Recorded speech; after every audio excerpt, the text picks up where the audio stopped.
Hello viewers, কি অবস্থা আপনাদের? আজকেও আপনাদের মাঝে 2020 সালে রিলিজ হয় একটি অসাধারণ মুভি নিয়ে এক্সপ্লেন করব। মুভিটির নাম হলো the call of the wild. বর্তমান বিশ্বে মানুষ নিজের স্বার্থের জন্য অনেক কিছু করে থাকে। যতদিন তার স্বার্থ থাকে ততদিন সে মানুষের সাথে ভালো সম্পর্ক করে। যখন তার স্বার্থ শেষ হয়ে যায় সে সেকেন্ডে মানুষকে ভুলে যেতে দ্বিধাবোধ করে না। আর আমাদের মাঝে এমনই কতগুলো অবহেলিত প্রাণী আছে যাদের মধ্যে হলো কুকুর। এই কুকুরকে যদি আমরা একটু ভালোবাসা দেই তাহলে তার উপর আমরা যতই অত্যাচার করি না কেন সে তার যতদিন জীবন থাকবে ততদিন সে মানুষের উপকার করে থাকবে। তাহলে চলুন কথা না বাড়িয়ে মুভিটি দেখে আসা যাক। মুভিটি শুরু হয় বাঘ নামের এই কুকুরটিকে দেখে। শহরের মানুষ সবাই এই বাঘকে ভালোবাসতো এবং মানুষ যা খাইতো বাঘকে তাই খাওয়াতো এবং বাঘ শহরে স্বাধীনভাবে চলাফেরা করত এবং খবরের কাগজ মানুষের কাছে পৌঁছে দিত। সেই সময় বাঘ ডেলিভারি ম্যানকে দেখতে পেয়ে তাকে তাড়া করতে থাকে। আর এদিকে জস মিলারের স্ত্রী বাঘের পিছু পিছু দৌড়তে থাকে। ডেলিভারি ম্যান তখন ওয়ালে ধাক্কা লেগে সাইকেল থেকে পড়ে যায় এবং জস মিলারের স্ত্রীকে বলে, তুমি আমাকে বাঁচালে। এরপর জস মিলারের স্ত্রী বাঘকে পরিবারের সবাইকে ঘুম থেকে ওঠানোর জন্য বাড়িতে যাওয়ার কথা বলে। বাঘ তখন সবাইকে ঘুম থেকে জেগে তুলে। আর সেই সময় বাঘকে দেখে একজন মানুষ চুরি করার চিন্তা করে এবং খবরের কাগজে সে দেখতে পায় এই বাঘকে অনেক দামে বিক্রি করা যাবে। বাঘ যখন বাড়ির ভেতরে চলাচল করত বাড়ির প্রতিটি জিনিসই কেঁপে কেঁপে উঠত। অন্যদিকে জস মিলারের জন্মদিনে সে তার বাড়িতে অনেক বড় একটি পার্টির আয়োজন করেছে, তাই তাদের বাড়িতে অনেক ধরনের খাবার রান্না করা হচ্ছে। বাঘের আসার শব্দ শুনে তারা খাবারগুলো লুকিয়ে রাখে এবং বাঘকে বাইরে রেখে দরজা লাগিয়ে দেয়। এমন সময় বাইরে বাঘ একটি খরগোশ দেখতে পায় এবং খরগোশকে তাড়া করতে থাকে। এরপর বাঘ বাড়িতে ফিরে এসে দেখে যে একটি টেবিলে নানান রকম খাবার দিয়ে সাজানো হয়েছে। অন্যদিকে আমরা দেখতে পাই জস মিলার তার পরিবারের সবাইকে নিয়ে ছবি তুলছে। এমন সময় বাঘ তার মুখে একটি হার নিয়ে জস মিলারের পাশে এসে দাঁড়ায়, কারণ সেও তাদের সঙ্গে ছবি তুলতে চায়। বাঘের মুখে হার দেখতে পেয়ে তারা সবাই মিলে টেবিলের দিকে দেখতে পায় যে টেবিলের খাবারগুলো তছনছ হয়ে গেছে। এ দেখে জস মিলারের অনেক রাগ হয় এবং বাঘকে ঘরে ঢুকতে দেয় না। আর সেই রাতে আকাশে মেঘের গর্জন শুনে বাঘ ভয়ে চমকে ওঠে। আর এমন সময় বাঘকে চুরি করার জন্য সেই ব্যক্তিটি আসে এবং বাঘকে খাবারের লোভ দেখিয়ে খাঁচায় বন্দি করিয়ে ফেলে এবং বাঘ দেখতে পায় যে তাকে বিক্রি করে দেওয়া হলো। খিদার জ্বালায় বাঘ তখন ঘুমিয়ে পড়ে। আর ঘুম থেকে উঠে বাঘ দেখতে পায় কে যেন তার খাঁচা খুলছে। আর খোলার সাথে সাথেই বাঘ ঝাঁপিয়ে পড়লে লোকটি তখন বাঘকে আঘাত করে আর বাঘ সাথে সাথে অজ্ঞান হয়ে যায়। বাঘ তখন দেখতে পায় যে তার মতো খাঁচায় অনেকে বন্দী হয়ে আছে। কিছুক্ষণ পর বাঘ সুযোগ পেয়ে লোকটির উপর আক্রমণ করে এবং সে সেখান থেকে পালিয়ে যাওয়ার চেষ্টা করে, কিন্তু চারিদিকে অনেক পানি থাকার কারণে সে চাইলেও সেখান থেকে পালাতে পারবে না। আর এটা ছিল অ্যান্টার্কটিকা মহাসাগর, যার উপর দিয়ে তাকে পাচার করানোর জন্য নিয়ে যাওয়া হচ্ছে। জাহাজটি একদম আলাস্কার কাছাকাছি চলে এসেছে। সেখান থেকে স্বর্ণের খনি খুব কাছে। এবার বাঘকে জাহাজ থেকে নামিয়ে আলাস্কার বাজারে বিক্রি করার জন্য নিয়ে যাওয়া হয়। যাওয়ার সময় বাঘ লক্ষ্য করে যে সবাই তাকে খুব অবাক দৃষ্টিতে দেখছে। কিছু দূর যাওয়ার পর বাঘ দেখতে পায় সাদা সাদা বরফের স্তর দিয়ে সেখানকার পুরো রাস্তা ঢাকা আর আকাশ থেকে সাদা সাদা ঠান্ডা বরফ পড়ছে। এতে বাঘ এই সুন্দর দৃশ্য দেখে অনেক খুশি হয়ে যায় এবং খেলা শুরু করে দেয়। জন থর্টন তার সকল জিনিসপত্র বিক্রি করে সেখান থেকে চলে যাওয়ার সময় বাঘের সাথে ধাক্কা লাগার সময় জনের মাথার গান নিচে পড়ে যায়। আর এটা দেখতে পেয়ে বাঘ সাথে সাথে মাওতার গানকে তার মুখে করে জনের কাছে নিয়ে যায়। এ দেখে জন অবাক হয় এবং সে বাঘকে ধন্যবাদ জানিয়ে সেখান থেকে চলে যায়। এরপর বাঘকে অন্যান্য কুকুরের সঙ্গে রেখে দেওয়া হয়। বাঘ সেখানকার কুকুরগুলোর সঙ্গে বন্ধুত্ব করতে চায়, কিন্তু কোনো কুকুরে তার বন্ধুত্ব করতে রাজি হয় না। এরপর পেরোল্ট নামে একজন ব্যক্তিকে দেখতে পাওয়া যায়। সে বাঘকে পছন্দ করে কারণ অন্যান্য কুকুরের থেকে বাঘ ছিল শক্তিশালী এবং লম্বাটে, তাই সে বাঘকে কিনে নিয়ে যায়। পেরোল্ট ছিল মূলত মেল ডেলিভারি ম্যান। পেরোল্ট এরপর বাঘকে অন্যান্য কুকুরের সঙ্গে পরিচয় করিয়ে দেয়।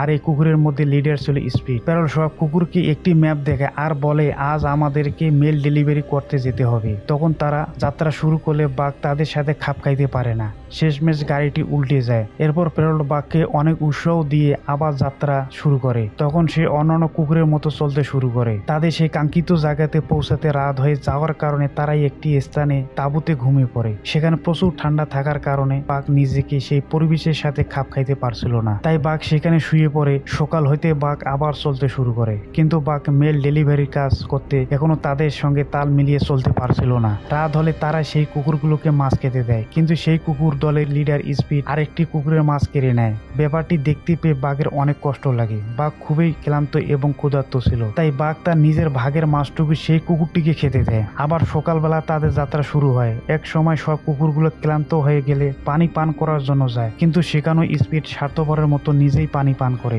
স্পিড তাদের কাউকে পানি পান করতে দেয় না। তখন বাঘ সেখানে লাফিয়ে লাফিয়ে বরফের স্তর ভেঙে পানি পার করে, আর সব কুকুরগুলো সেখানে পানি পান করে। আর এটা দেখে স্পিডের অনেক হিংসে হয়। এরপর যাত্রা শুরু হলে বাঘ তখন অন্যান্য কুকুরের মতো দ্রুত গতিতে চলতে শুরু করে। এ দেখে পেরল্ট অনেক খুশি হয়। একদিন ফ্লাঙ্কোয়েস্ট নদীর উপর দিয়ে বয়ে যাওয়া বরফের স্তর পরীক্ষা করতে যায়। ঠিক সেই সময় সেই বরফের আস্তরণ ভেঙে পানির নিচে চলে যায়, আর বাঘ দেখতে পেয়ে সাথে সাথে সেই বরফের নিচে ঝাঁপ দিয়ে ফ্লাঙ্কোয়েস্টের জীবন বাঁচায় এবং সে ফ্লাঙ্কোয়েস্টকে উপরে তুলে আনে। ঠিক তখনই পানির নিচে তীব্র স্রোতের কারণে বাঘ বরফের নিচে ভাসিয়ে নিয়ে যায়। তখন পেরল্ট চিৎকার করতে থাকে এবং সে বরফের আস্তরণগুলো ভাঙানোর চেষ্টা করে, কিন্তু কিছুতে ভাঙতে পারে না। আর কিছুক্ষণ পরে বাঘ পেরল্টকে একটি লাঠি দেয়। এ দেখে পেরল্ট অনেক খুশি হয় এবং বাঘকে জড়িয়ে ধরে। এ দেখে স্পিডের অনেক হিংসে হয় এবং দিন দিন বাঘের ভালোবাসা বাড়তে থাকে। আর কিছুক্ষণ পরে বাঘ সেখানে একটি খরগোশ দেখতে পায়। খরগোশটিকে তাড়া করলে অন্যান্য কুকুরও বাঘের পিছনে ছুটে এবং খরগোশটিকে ধরে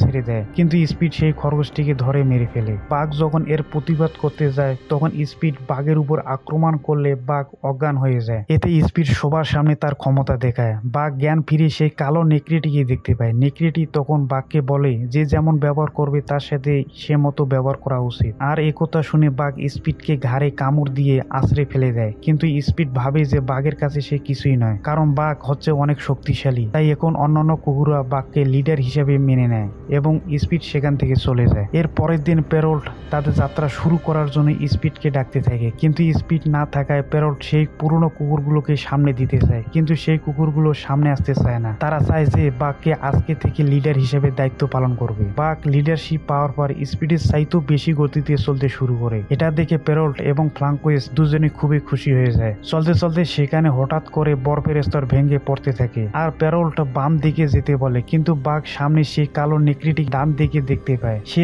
ডান দিকে যাইতে থাকে এবং এই ভয়ানক বিপদ থেকে সবাইকে রক্ষা করে এবং তাড়াতাড়ি মেল ডেলিভারি দিতে পারে। পরের দিন বাঘ মেল ডেলিভারি যাত্রা শুরু করার সময় জনকে দেখতে পায় এবং বাঘ থেমে জনের সেই মেলটি নিয়ে আবার যাত্রা শুরু করে এবং শহরের মানুষ তাড়াতাড়ি মেল পাওয়ার কারণে তারা অনেক খুশি হয়। কিছুক্ষণ পর গভর্নমেন্টের পক্ষ থেকে পেরল্টের কাছে একটি মেইল আসে। সেখানে লেখা ছিল খুব অল্প সময়ের মধ্যে টেলিগ্রাম ব্যবস্থা চালু হবে, আর তোমাকে কুকুরের মাধ্যমে মেল ডেলিভারি দিতে হবে না। তুমি সেই কুকুরগুলোকে বিক্রি করে আবার শহরে ফিরে এসো। সে বাধ্য হয়ে কুকুরগুলোকে বিক্রি করে দেয়, আর সে ফ্লাঙ্কোয়েস্টকে নিয়ে তাদের শহরে ফিরে যায়। আর হল নামের সেই ব্যক্তিটি বাঘের এক কুকুরের টিমকে কিনে নিয়ে ভারী ওজনের গাড়ি তাদেরকে টানতে বলে, কিন্তু তারা কোনো মতে টানতে পারে না। তাই একজনকে লাঠিচার্জ করতে বলে। এমতো অবস্থায় জন বাঘকে রক্ষা করে। জন চার্জকে বলে এখন স্বর্ণ সন্ধান করার সঠিক সময় নয়, কারণ সেখানে প্রচুর পরিমাণে তুষার ধসে পড়ছে। সেখানে গেলে তোমরা মারাও যেতে পারো, আর এই কুকুরগুলোর জীবনও চলে যেতে পারে। কিন্তু তারা জনের কোনো কথাই শুনে না। অর্ধেক রাস্তা যেতে না যেতে বাঘের কুকুরের সেই টিমটি ক্লান্ত হয়ে যায়। এতে করে হল রেগে গিয়ে বন্দুক বার করে বাঘকে মারতে চায়। এমতো অবস্থায় জন সেখানে চলে এসে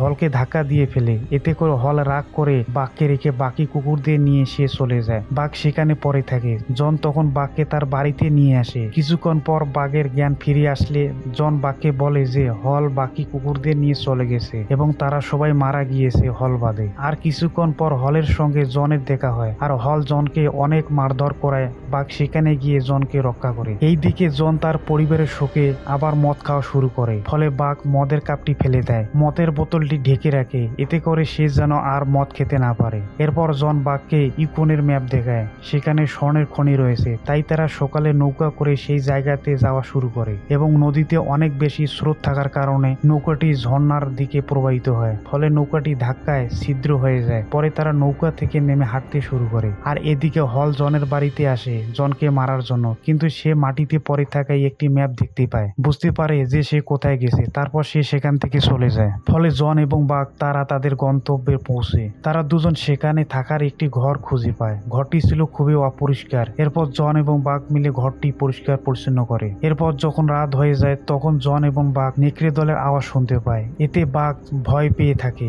জন তখন বাঘকে বলে এখানে ভয় পাওয়ার কিছু নেই, এটা হলো তোমার স্বজাতির আওয়াজ। এরপর সকাল হলে জন এবং বাঘ মিলে স্বর্ণ খুঁজতে যায় এবং সেখানে তারা অনেকগুলো স্বর্ণ খুঁজে পায়। এতে জন অনেক খুশি হয়। আর কিছুক্ষণ পরে বাঘ সেখানে একটি সাদা নেকড়েকে দেখতে পায়, আর তখন জন বাঘকে সাদা নেকড়ের কাছে যেতে বলে। বাঘ সাদা নেকড়েটির কাছে যেতে একটি বড় ভাল্লুক দেখতে পায়। এবং ভাল্লুকটি গর্জন করলে বাঘ সেখান থেকে পালিয়ে যায়। এরপর বাঘ সাদা নেকড়েটির সাথে দেখা হয়ে যায় এবং বন্ধুত্বের হাত বাড়িয়ে দিলে সাদা নেকড়েটি ভয়ে পালিয়ে যায়। সেই রাতে জন মাওতার গান বাজায় আর বাঘ সাদা নেকড়েটির ধ্যানে পড়ে যায়। সকাল হলে দেখা যায় যে সাদা নেকড়ে দলের টিমকে এবং তাদের টিমের একজন স্রোতে ভাসিয়ে নিয়ে যাচ্ছে। ফলে বাঘ সেখানে অনেক কষ্টের পর সাদা নেকড়ের টিমকে বাঁচাতে পারে। ফলে তাদের সাথে বন্ধুত্ব বেড়ে যায়। এরপর বাঘ আনন্দে তাদের সাথে খেলতে শুরু করে এবং জনের জন্য মুরগি এবং মাছ শিকার করে নিয়ে আসে। এতে জন অনেক খুশি হয়। বাঘ সাদা নেকড়েটির সাথে খেলাধুলা করতে করতে রাত হয়ে আসে। ফলে বাঘ সেখান থেকে জনের কাছে চলে আসে। সেখানে বাঘ জনের কাছে মদের বোতল দেখতে পায়। জন বাঘের সামনে মদগুলো মাটিতে ফেলে দেয়। পরদিন সকালে বাঘ জনের টুপি নিয়ে খেলা শুরু করে দেয় এবং সেখানে সাদা নেকড়েটিকে দেখতে পায়। জন বলে যে তুমি তোমার পরিবার খুঁজে পেয়েছো, তুমি তাদের সাথে খেলা করো। তখন বাঘ সাদা নেকড়েটির সাথে খেলার জন্য চলে যায়। তখন সেই নেকড়েটি বাঘের মন খারাপের কারণ বুঝতে পারে। নেকড়েটি বাঘকে জনের কাছেই থাকতে বলে। সেদিন রাতে হল জনের উপর হামলা করে এবং জনের হাতে থাকা আগুন ঘরের ভিতরে পড়ে যায়। ফলে তার পুরো ঘরে আগুন লেগে যায়। দূর থেকে ঘরে আগুনের ধোঁয়া দেখতে পায় বাঘ। বাঘ তখন বুঝতে পারে হয়তো জনের কোনো বিপদ হয়েছে। সে তখন জনের কাছে ছুটে আসতে থাকে। এদিকে হল জনের কাছ থেকে স্বর্ণ চাইতে থাকে। জন তার কাছে থাকা সকল স্বর্ণ হলকে দিয়ে দেয়, কিন্তু হল মনে করে তার কাছে হয়তো আরো স্বর্ণ আছে। তাই স্বর্ণ না দেওয়ার কারণে হল জনকে গুলি করে। ঠিক সেই সময় সেখানে বাঘ চলে আসে। বাঘ হলকে উপরে তুলে ছুরি সেই আগুনের ঘরটিতে ফেলে দেয়। এতে করে হল সেখানে মারা যায়। এদিকে জনের অবস্থাও অত্যন্ত খারাপ ছিল। জনের এমন অবস্থা দেখে বাঘের অনেক কষ্ট হয়। বাঘ তখন ভাবে যে এটা আমার জন্য হয়েছে। আমি যদি আজকে জনের কাছে থাকতাম তাহলে হল জনকে গুলি করতে পারতো না। এই বলে জন বাঘকে সান্ত্বনা দিয়ে বলে যে তুমি আমার জন্য কষ্ট করো না, তুমি তোমার পরিবার নিয়ে সুখী শান্তিতে বসবাস করো। একথা বলে বাঘের কাঁধে মাথা রেখে জন শেষ নিঃশ্বাস ত্যাগ করে। পর বাঘ জনের কবরে এসে শোক করলে সেই সাদা নেকড়েটি বাঘকে